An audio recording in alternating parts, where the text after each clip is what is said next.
All right.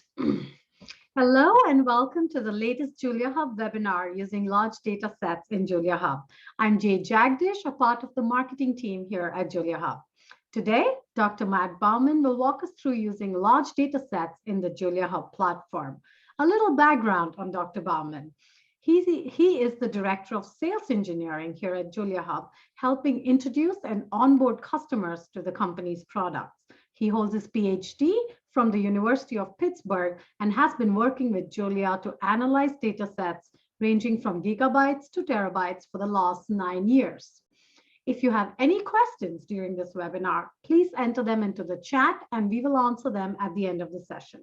It's time to get excited. Over to you, Matt. Great.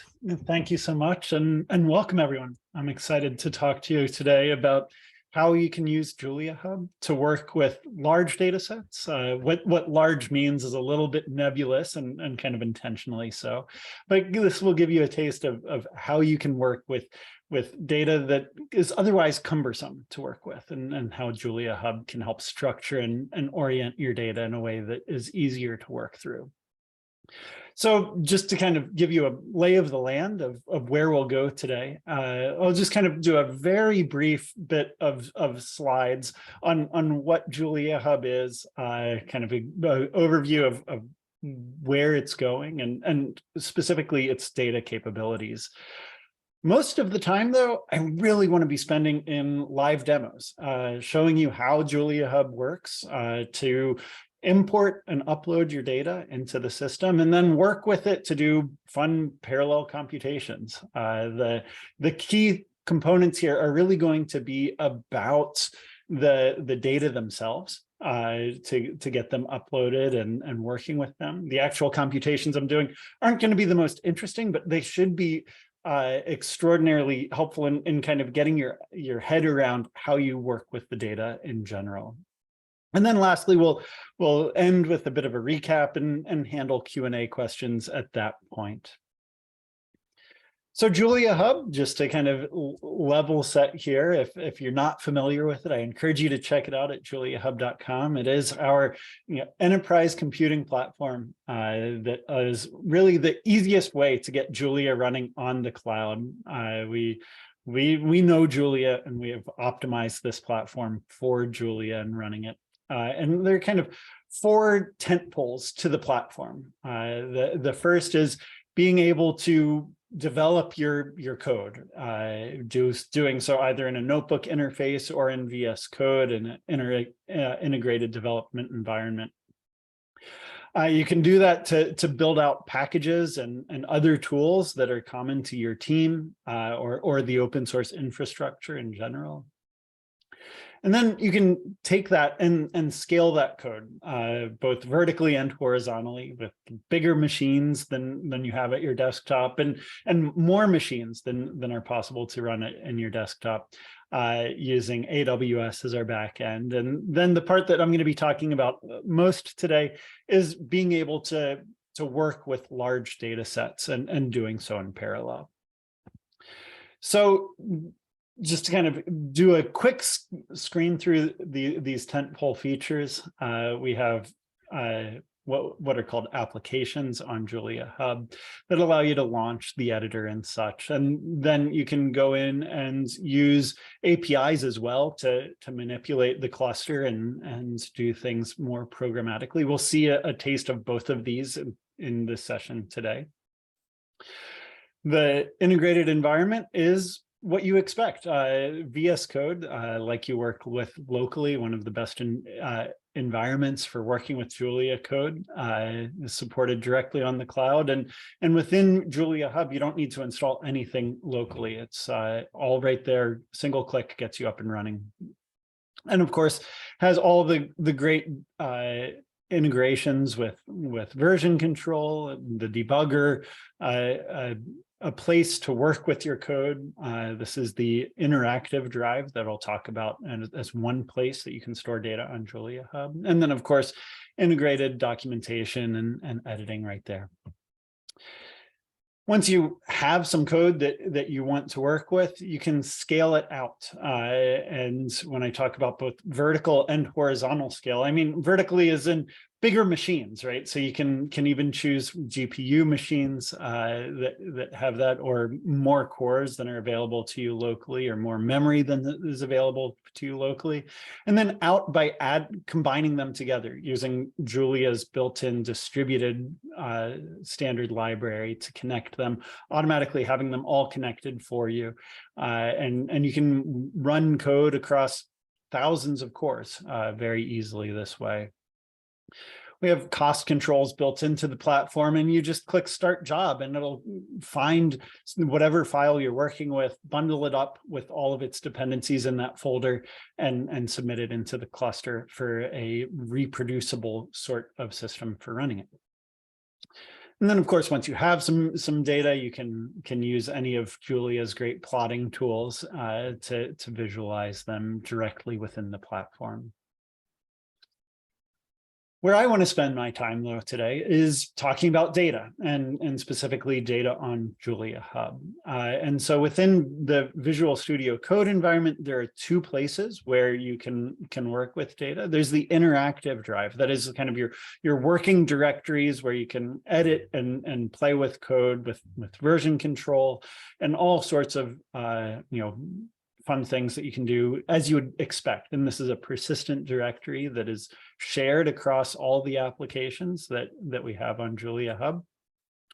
And so you can go in, edit things. You can import data sets directly here, but it's a little limited in the size and rigor that you can use there. And so that's where proper data sets, as we call them, in JuliaHub can be extraordinarily helpful. And this is a structured way of referring to your data that can be larger than what can fit on a single disk, for example, or larger than what can fit on a drive. And so this allows a nice rigorous way of looking at your data. And that's also visible within VS Code, but through a different interface here. So in this screenshot here, we're looking at the JuliaHub plugin tab that has access to all of the data sets that are available on JuliaHub.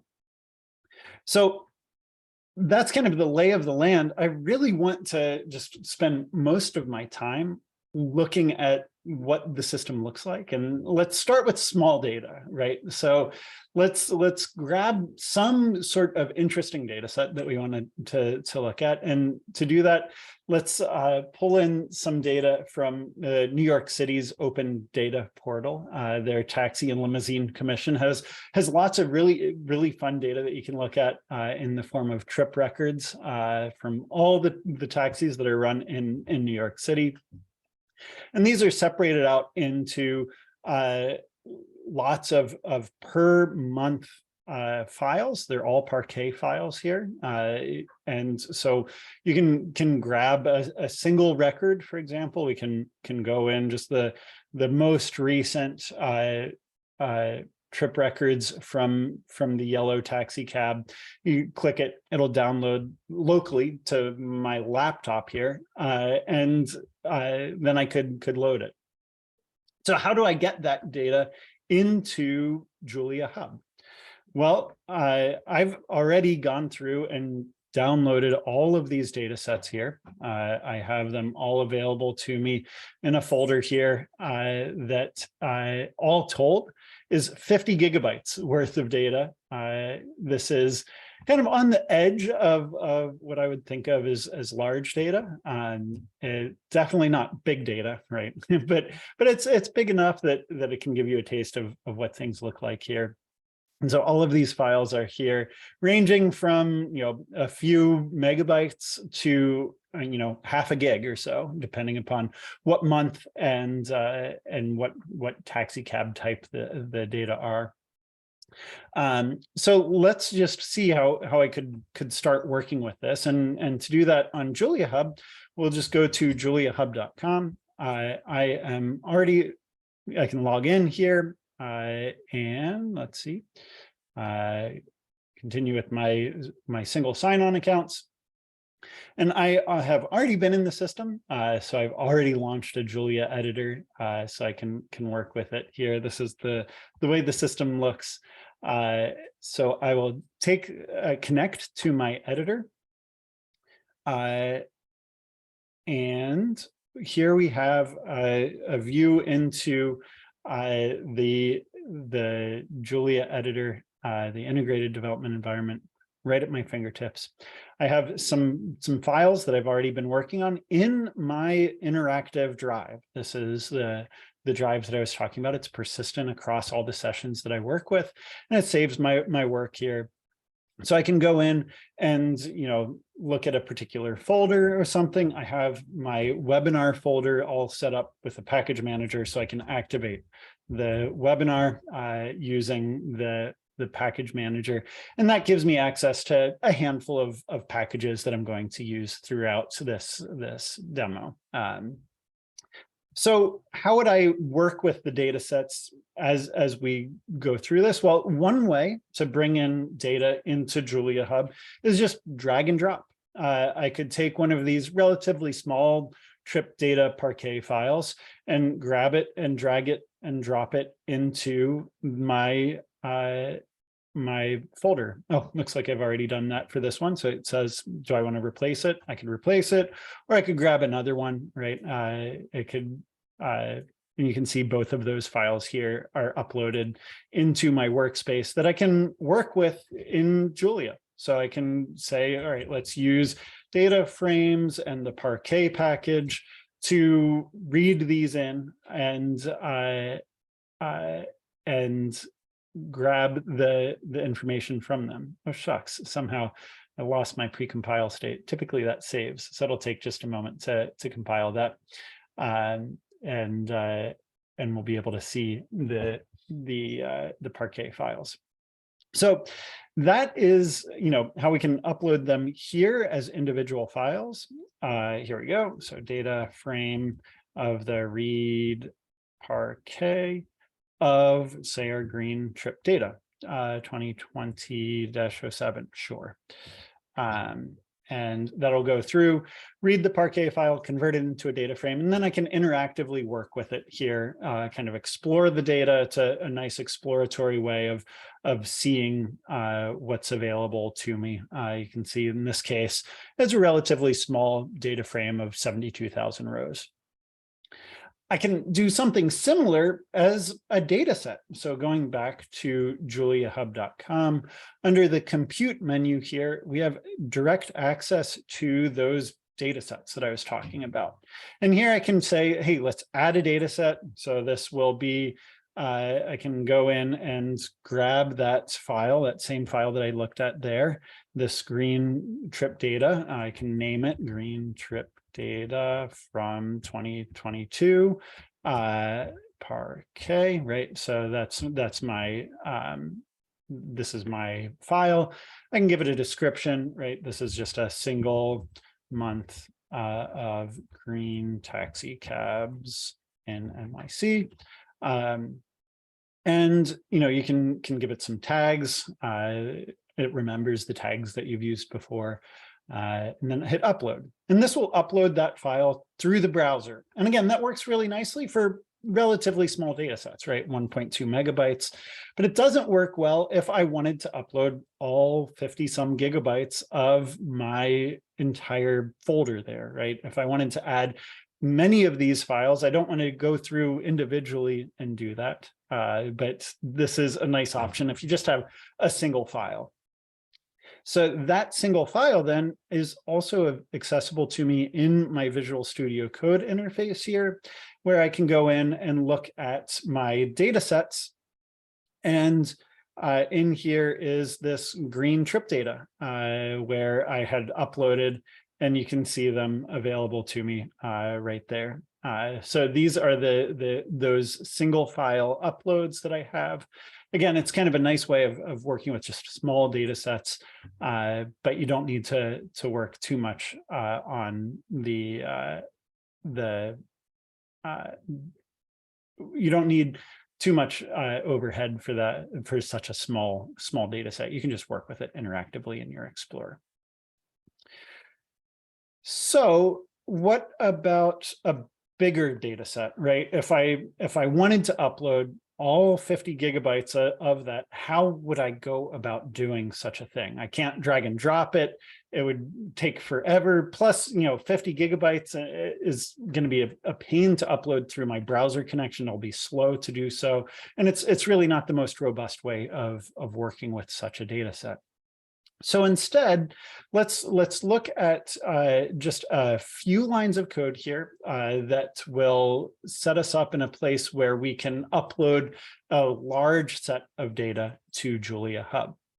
We'll do that using the JuliaHub API. This is a package called JuliaHub Client, where we can run JuliaHub and kind of connect back in as an API. And this is a special package that is only available when you're actually running Julia on JuliaHub. It's a funny way of connecting back in with the system. I need to authenticate into the system.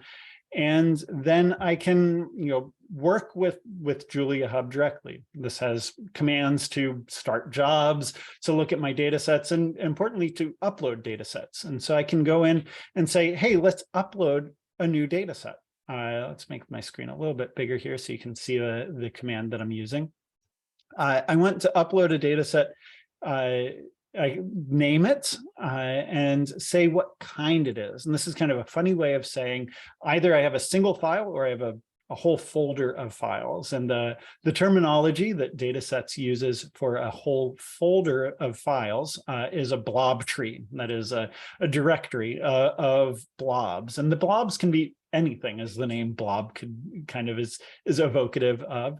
It can be Parquet files, CSV files, all sorts of data types. It doesn't really matter what the data type is, but we need to know whether it's going to be a single file or a tree of many files. And I pass the authentication here. And so in doing this, when I say, all right, let's upload this new data set, we'll call it live upload, for example, because we're gonna do this live here. It will go in, connect to JuliaHub, and set up a new spot for this data to go. I'm not telling it what data to upload here. I'm just saying, give me the way in which I need to upload this. And it spits out a bunch of information about how to manually upload this data set. And it gives me a lot of information about AWS credentials and such. And this is how you can connect into the bucket in which this data will live.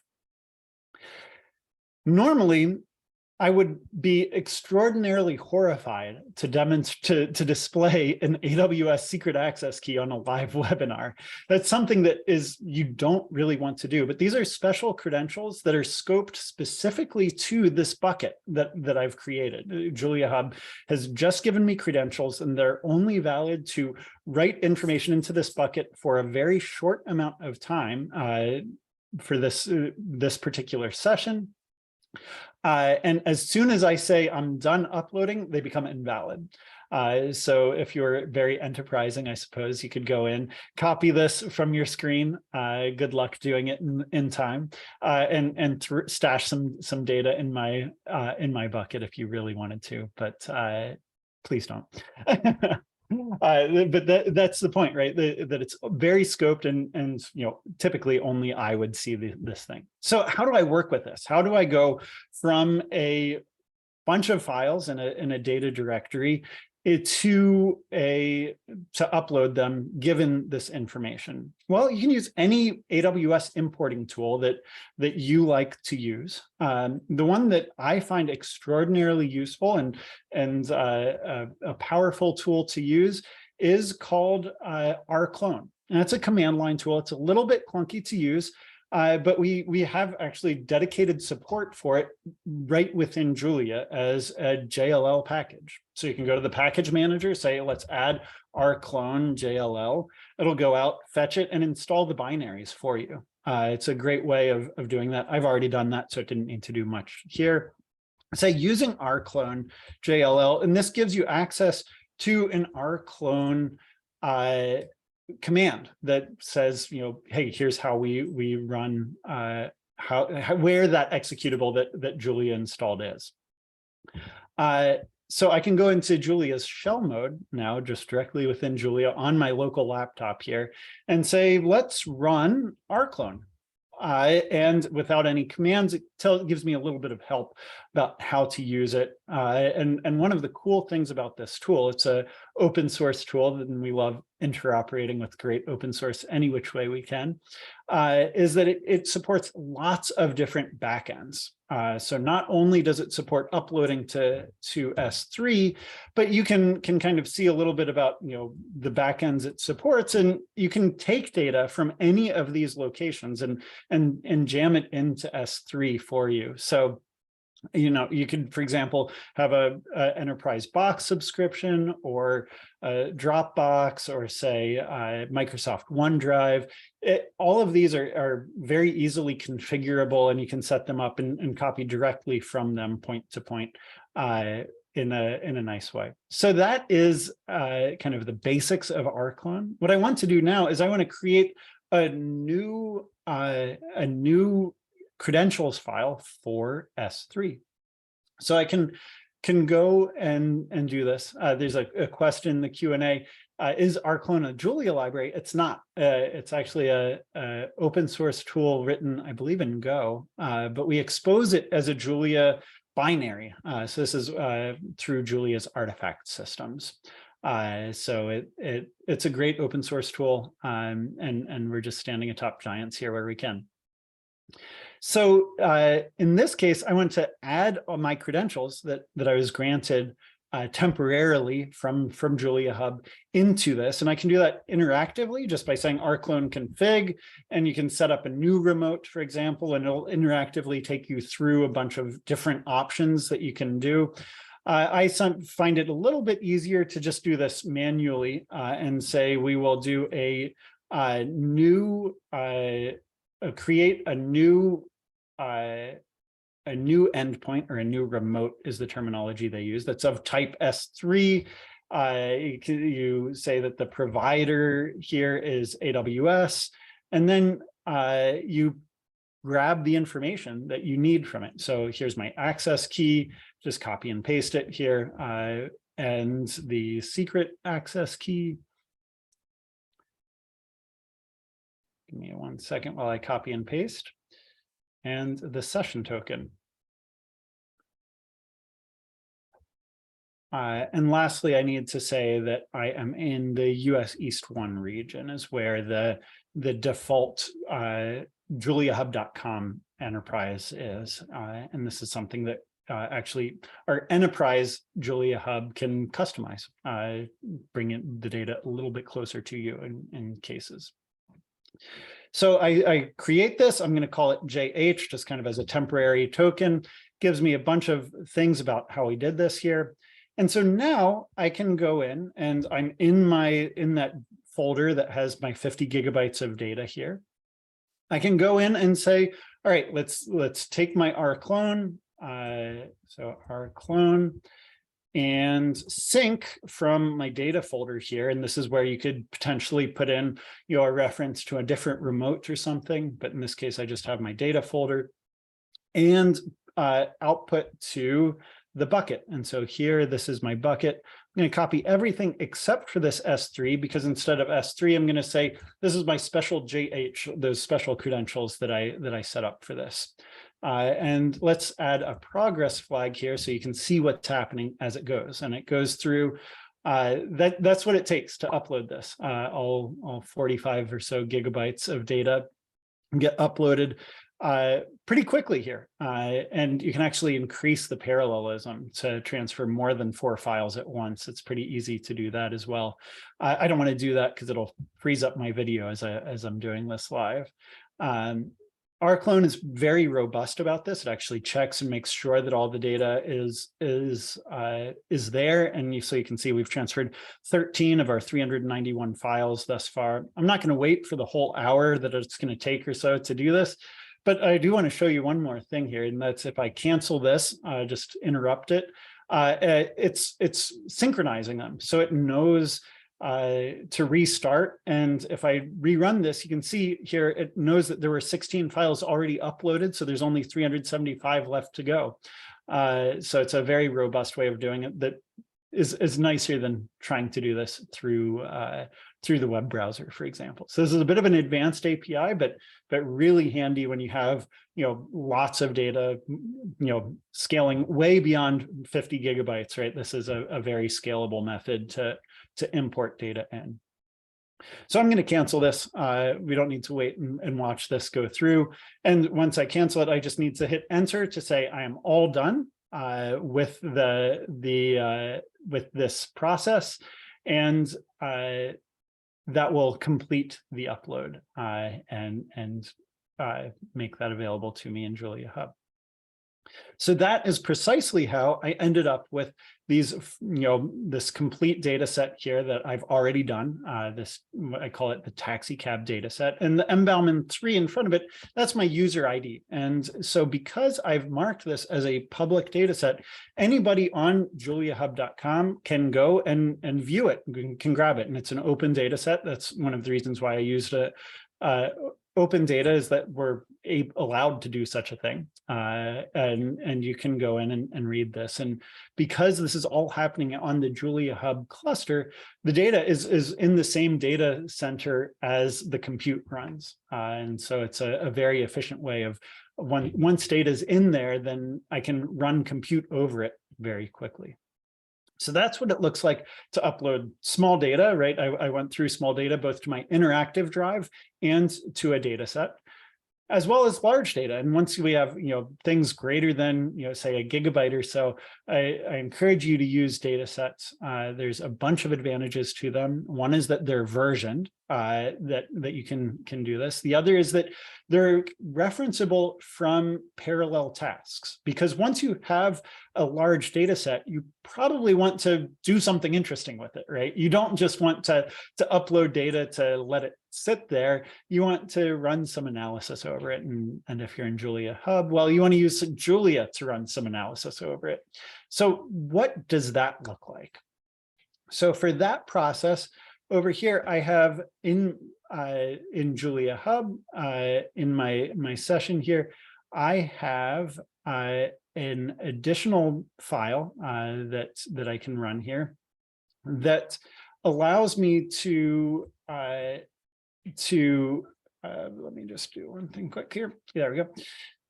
That allows me to process my data, do some sort of processing of it. And I'll just kind of take you a quick kind of step through what this looks like and how to orient your data to process it. So I'll hide my file explorer, I'll minimize my terminal, and just kind of look at what the data looks like here in terms of running, doing a parallel processing of this. The first thing that I do is I open my data set.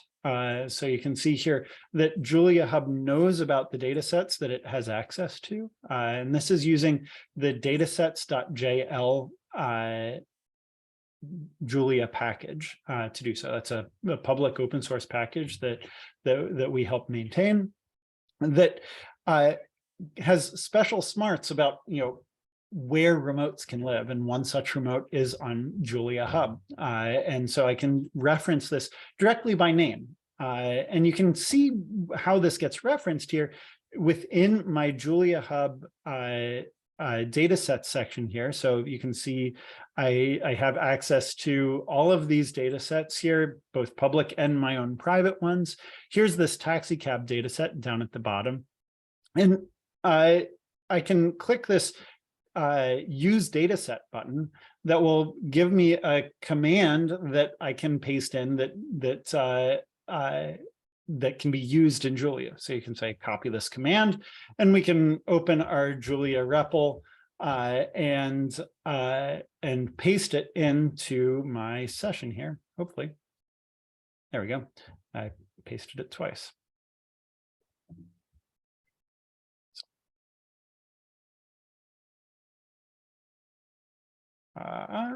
Let's see, my session is getting a little bit messy here. I am going to grab a new one, just one second. I've interrupted Julia too many times as I've been going through this. Okay. So we have a Julia session here. Let's again activate our webinar environment that has data sets available to us. Let's make this bigger for y'all to see. And now I can go in to my process folder here. This is looking better.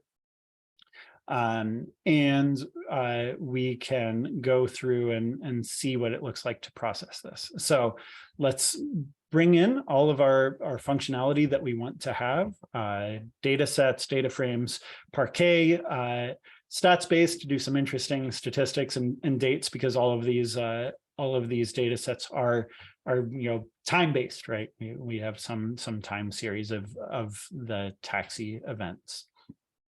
So you can see now that we have this. What happens if I just run this particular portion of it, just the reference to the data set, this connects into JuliaHub, and it gives me some metadata about it, right? It says, okay, well, this is named, it has a unique identifier. You can see the description that I've entered in, as well as the type. Remember, the type is a blob tree. That means it's a directory of many files. And here is where that storage comes in, right? It knows where this is, what bucket it lives in. It does all of the fancy AWS stuff of referencing a bucket and exposes it in a nice way to Julia that you don't need to worry about, direct access of S3 and where the data is. Doesn't really matter. The key part is, I open this, let's call it my tree of files, and that will go and grab all of these, all the lazy references to the data that are there. It kind of displays it to me as though it is a folder with kind of nice icons here. So you can see I have a tree, there's its identifier, and here are all those Parquet files, right? They're the exact same Parquet files that I had on my local drive, but now are accessible to me in my cloud computing environment. So this is kind of a fun way of working with it. In doing so, I have a representation of those 45 gigabytes worth of data, but I haven't downloaded them, right? It's very efficient and quick to work through these. I can grab a reference to a single file. So this most recent yellow data set of the yellow taxi cabs, I just index into my tree by that to grab the particular Parquet reference to a Parquet file. I still haven't actually downloaded it to my file system, but I have access to it. And then I can read this in a number of different ways. If I have a streamable way of reading it, I could just stream it as a Julia IO device, just by saying, hey, let's open this file as an IO, just kind of like you open a file if it were on your file system. In this case, I'm going to bring in some tooling that I had before to read it as a file. So I have this little helper function that I defined in this block here that reads the file system as reads the blob that I'm interested in as a file. And I can pass it some interesting commands here. So just like I did before, I can take a data frame, compose that. Let's read Parquet, and then pass in my tree of the particular data that I want here. So let's, I need a reference to my data. So those are my file names. And then I grab, oh shucks, I lost my, rewrite that. So df is my as a file. I want to data frame, read Parquet. Now I compose these like this, and then pass in my tree of the most recent data, for example. And this is a pretty big data set here that'll go out, download, those 500 gigabytes, bring it in as a data frame, and make it available to me. So this is a helpful way of working with this and kind of how you can interactively bring in these data. So you can see it loaded these, what is that, 3 million rows of data pretty quickly into my interactive session. The true power, though, is that I can do a parallel map. So I can set up a computation here. So, bring in, have my tree defined, and do a parallel map over all of my files, and do some statistics of them. So I have a very, very basic function here that given some reference to my file system here, that will do some information about it, right? Kind of bin the times at which people were picked up, give me some information about the total number of data here. And this is where you can let your data scientist's brain have fun, right? You just need to define this as a single function, how to handle one single file, and then you can map over lots of them, do kind of a parallel map reduce sort of operation to get the information that you want out of your larger data set. And here, what we do is we just pmap that stats file. I have a key here. This is forming a pair, so that way I know the TYM here is a function that I defined that just parses out the car type, the year, and the month of the data set. So that way I know where the data came from. It's just a thing that helps me in my post-processing step. So this gives me kind of the raw computation of how that works. But now I want to run this in parallel. I don't want to load all of these 45 gigabytes in my one interactive session. I want to run it across a cluster at scale. So how do I do that? Well, I go back to my JuliaHub VS Code plugin here, and I have this process.jl file that is set up as a script that can be run at scale, right? It uses pmap. It defines my functions everywhere. That means that my workers will know how to compute stats, and I use the distributed toolbox. When in the case of a JuliaHub distributed script, I don't specifically need to add processes. I don't need to connect to them. I don't need to set up their environments. It automatically does that for me by setting this up. So you can see I want to set my script as the current file that I'm working with, this process.jl. It identifies what's called the bundle directory. This is where it will find the tooling, all of the information that I need. If I were depending upon other files that were also in this, it would upload those as well, have a reference to them. And it uses the project and manifest that's in my local environment here to give me a reproducible execution of what's happening. So I will start this as a distributed job. And one of the key questions that you need to think about as you set up a distributed job is exactly how big of a cluster you want, or and how you want to configure your cluster. And that's what this kind of fancy sentence does. It tells me that I want to start I could just say, let's start a single process job that's not going to give me access to any workers. It's not going to do any distributed stuff. It's just going to run things serially. That can be nice in some cases where you want to have for example, a validated run and a stored kind of baked version of what you ran for posterity, so that way you can refer back to it. And that can be important in, for example, regulated industries where you need to know exactly the code that you ran. JuliaHub will track that and bundle it all together for you. And I'll show you what that looks like once we go in and inspect our results. But in this case, I want to do a distributed process. I want to really, the power that I want is the ability to scale out. And I'm going to set up this with a bunch of machines. So that's what the node terminology you can think of as an independent machine, and all of these machines will talk to each other. And I have a choice of, how many virtual CPUs I want on each machine. I could have them as very beefy machines, potentially even with GPUs attached to them. But I'll use CPUs.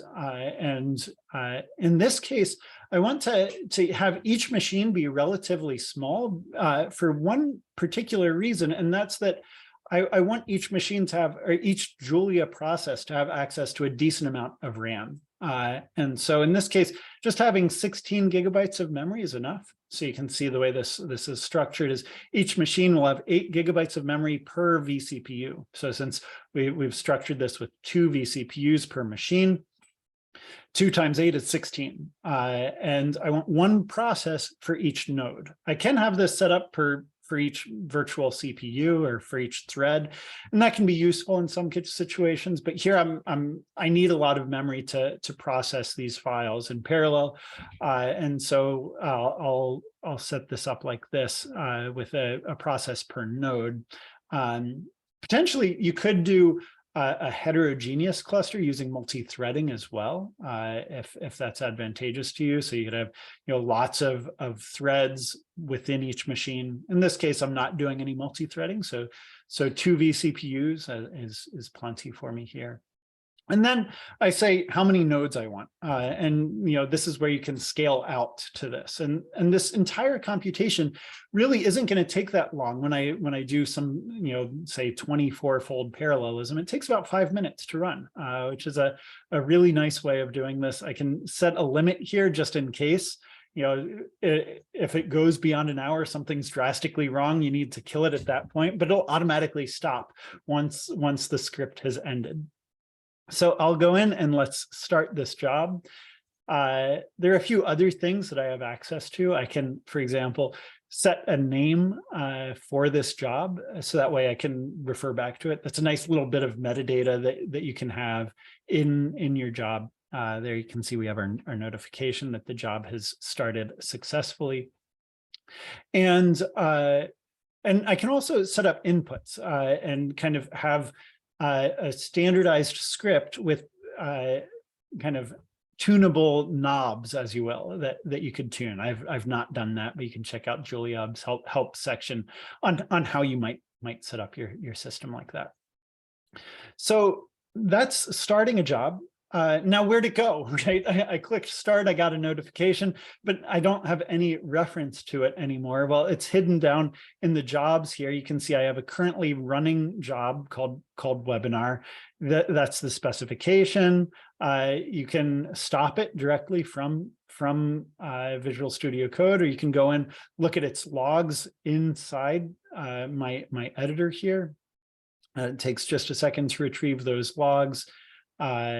Especially once it's just starting up here. I can also, there it comes.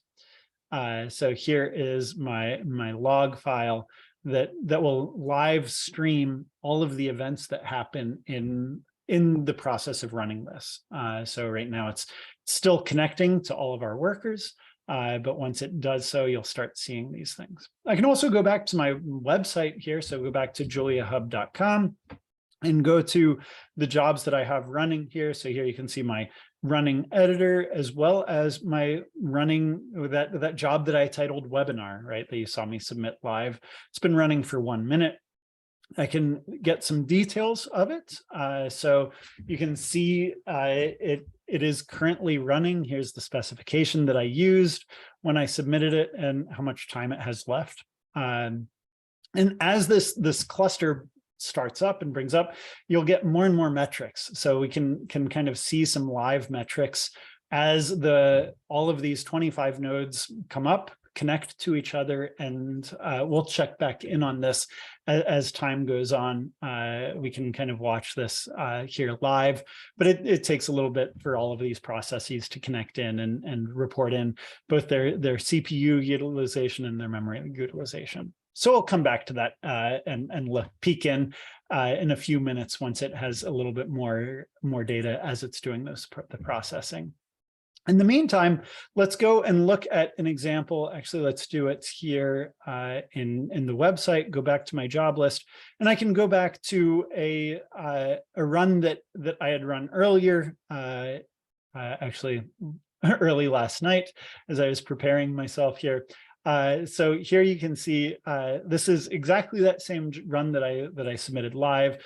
It ran for 6 minutes and cost me $1 to run. So it's a nice way. And one of the awesome things about parallelism, especially once you're in the cloud, is that to a limit, right? Depending upon how parallelizable your task is, your cost doesn't change. If I were to run this with one process, it would probably take about 25 times longer and cost me about the same amount of money. And so there's of course some overheads and limits to how parallelizable tasks are. But to the first order, as a rough approximation, it's a very nice trade-off that you have when you're working in the cloud, is that your cost is constant, regardless of the scale. We can go in and look at the details of this previous job here. And one of the really nice things that it has stored for me is it tracks exactly, JuliaHub knows what the project was, what those dependencies were, and allows me to download them. I can look at the code, download that, look at exactly what those things look like. And I also have an output file. So I've serialized some outputs. I'll show you how I structured that in the system there. But all of these things get uploaded and stored in a bundle that is referenceable, right? I have a unique job ID, and I know exactly what happened here. I can go in here. You can see the completed metrics from this previous job, and you can look at for example, the total memory utilization across the entire cluster. We total across these 25 nodes used over 100 gigabytes of RAM as we were doing this processing. It's a great way of looking at what happens. And then also it marks that, hey, we used this data set.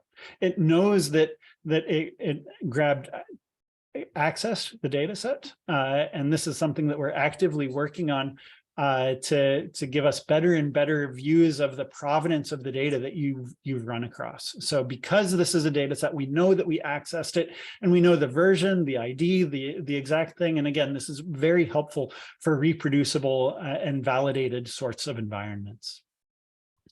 Let's go back and kind of check in on this job that I submitted here. So we can go in, let's see if we have the live metrics coming in. Sure enough, here you can see all of these workers are set up, and I can enable all of these here. Let's see if is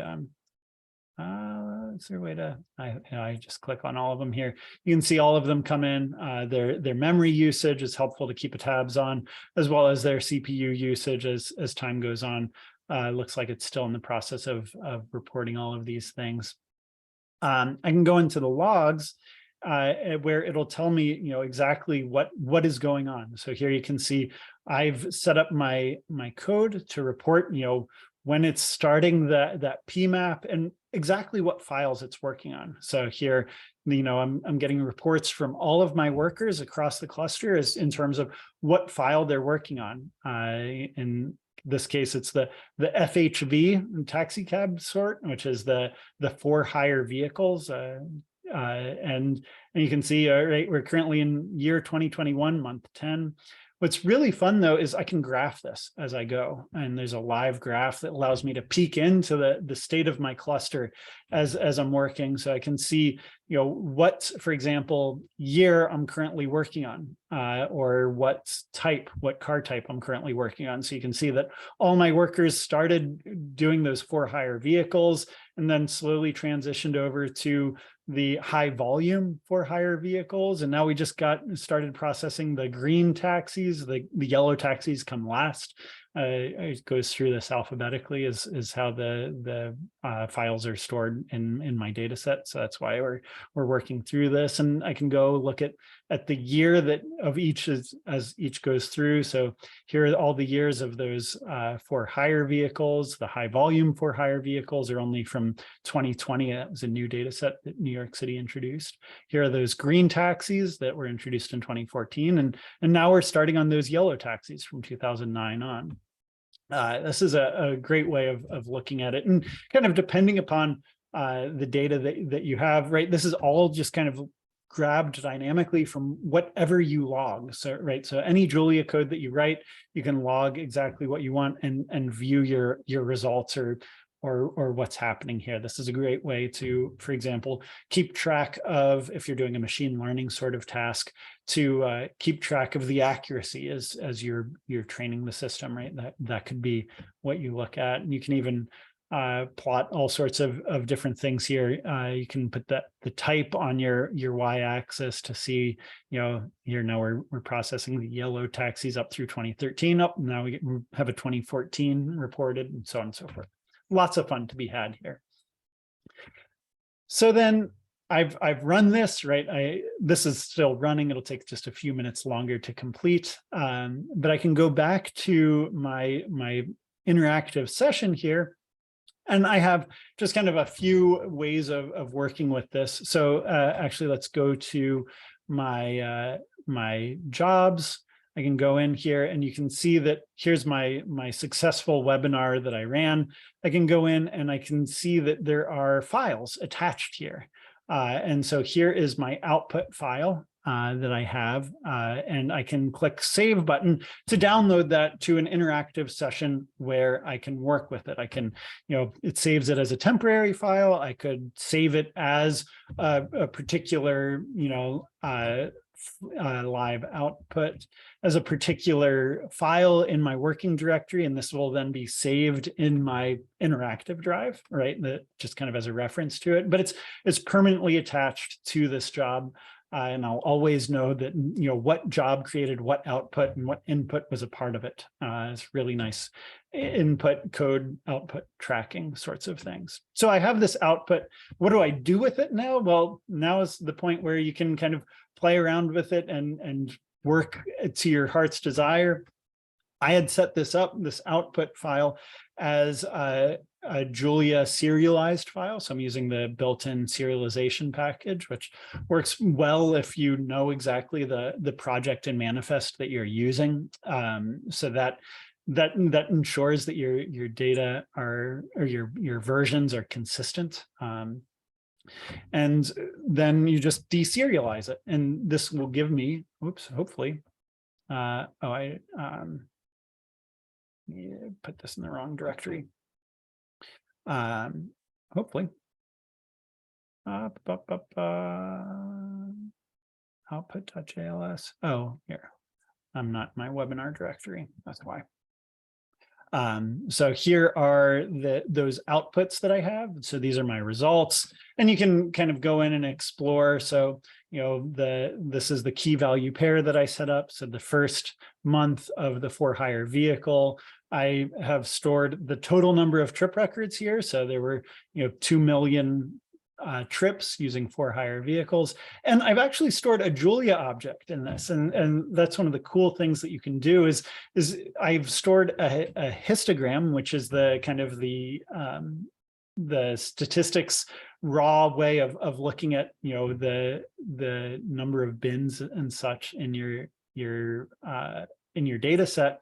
I just fit that in my processing script. And so now I have reference to it, and I can set up some very simple functions here to say plot the number of rides or plot the time of day that I want to do it. So you can plot our rides here of my results file using Julia's plotting ecosystem and whatever favorite plots that you have, and this will go through those results and give me a plot of the number of rides per month within each data set. The first time I call plotting takes just a moment. Here we go. We can make this a little bit bigger for you all to see. So here you can see the 4 vehicle types that are in my data set, the yellow taxi cabs and purple. I should probably change my plotting code, but this is where, again, your data scientist hat can go on and move away from looking at data. But here's the yellow taxi cabs decreasing over time as for hire vehicles, that is vehicles like Lyft and Uber and such, to start taking over until the 2020 pandemic. Lots of fun things that you can explore in this data set. And there are lots of fun blogs that talk about how to do that. The other kind of cute plot that I put together here is plotting the time of day that you typically would pick up a yellow cab across the entire data set, and that's what that histogram was that I did in parallel. And this is just a heat map from 0 hours since midnight up to 24 hours past midnight. You can see that there's a dead time around 4:30, 5 p.m. that nobody hails yellow cabs, or very few people hail yellow cabs. Here's that 2020 pandemic that will forever be an asterisk and in all time series that, that you ever analyze.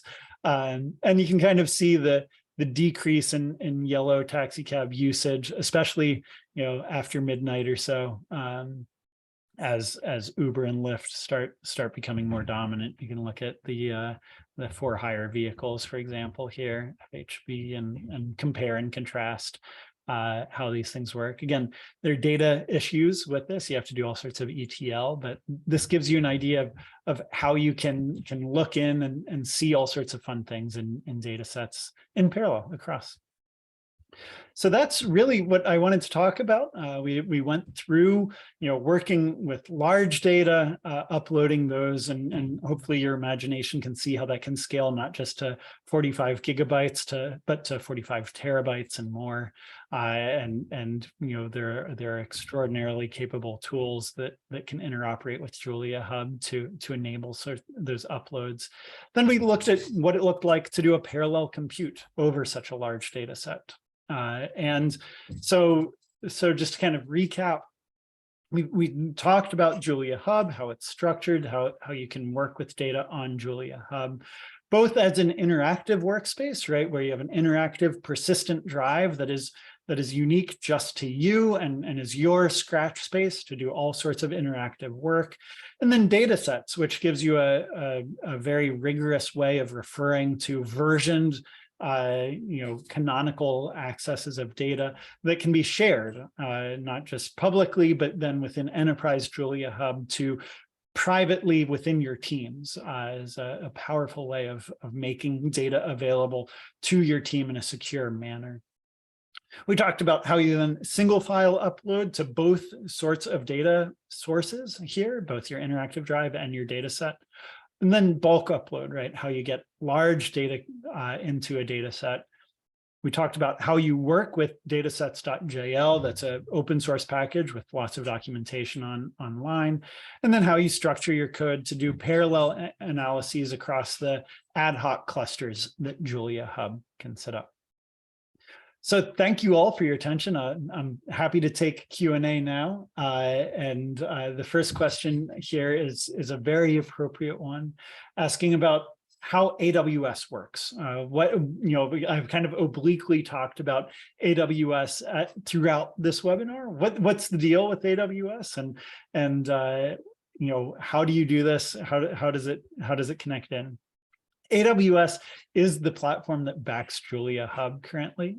So JuliaHub itself is hosted on AWS, and thus we use AWS technologies. So for example, when you spin up a interactive node, you're bringing up an EC2 instance. If you're familiar with AWS lingo, that is a machine that AWS can bring up.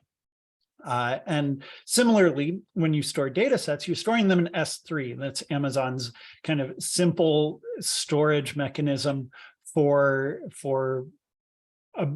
arbitrarily large data, and is a very common way of working with lots of data. So that's very AWS specific, and intentionally so, because AWS currently is the only platform that JuliaHub runs on. That will not always be the case.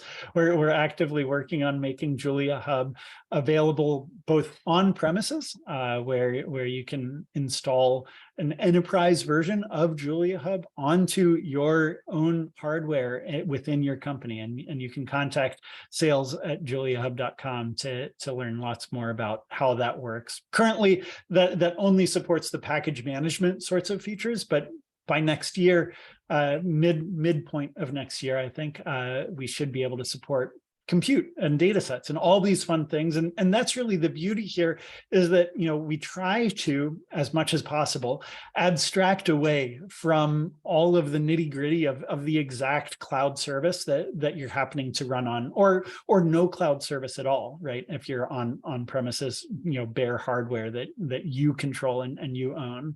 And that can be important in some regulated and high security places.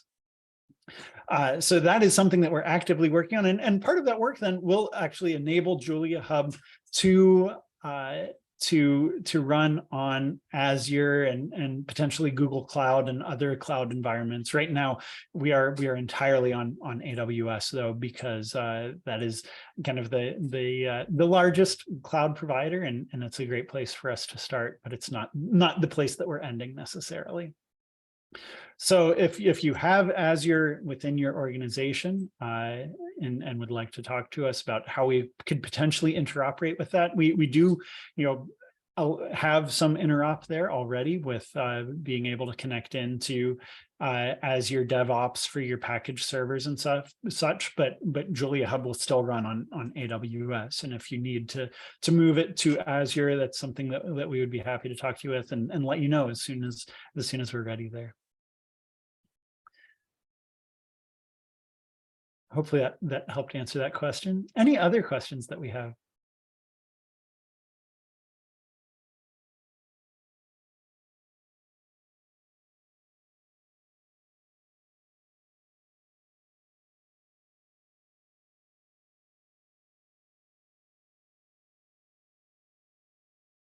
One final one that I'll talk about, just kind of in terms of, or I guess I'll cover two more here.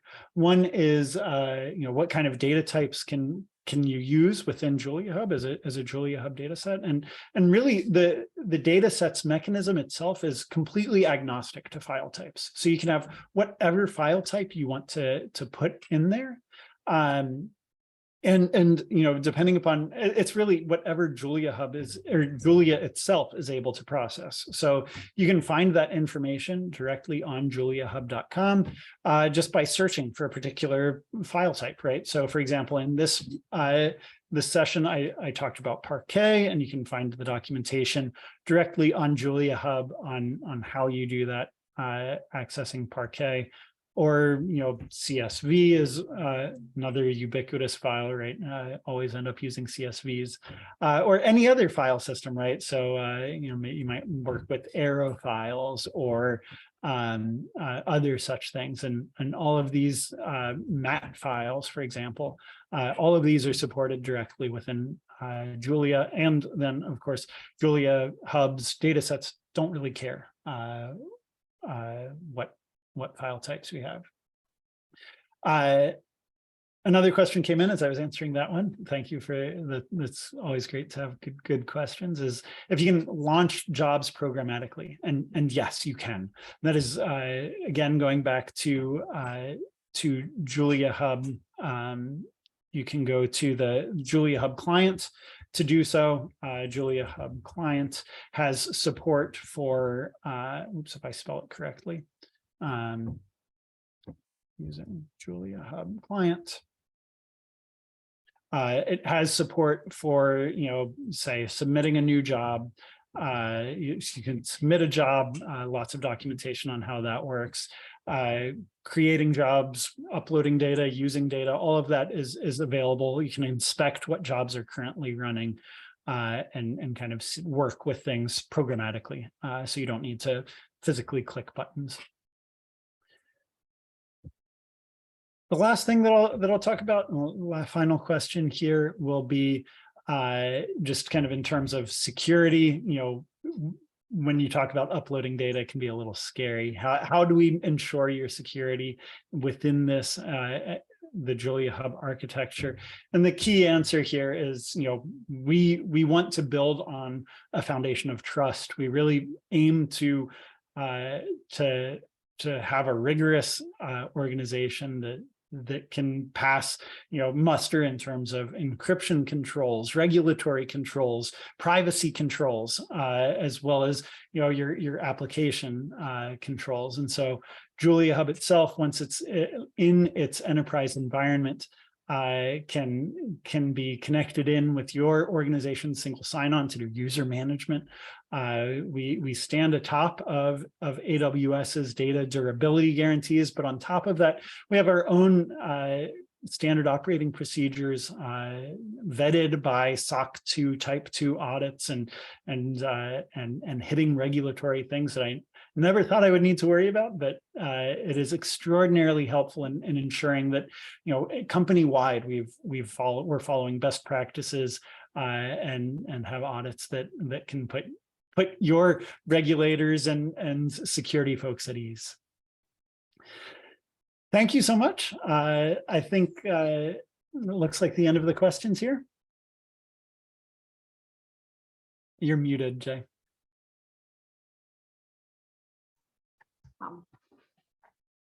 Thank you, Matt, and thank you to everyone who joined us today.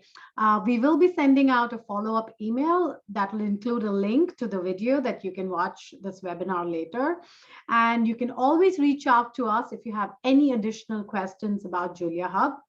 We also have some exciting webinars that are going to come up that we are planning, so I encourage you to watch this space for more. I hope you guys all have a good day. Thank you. Thank you all for being a part of this.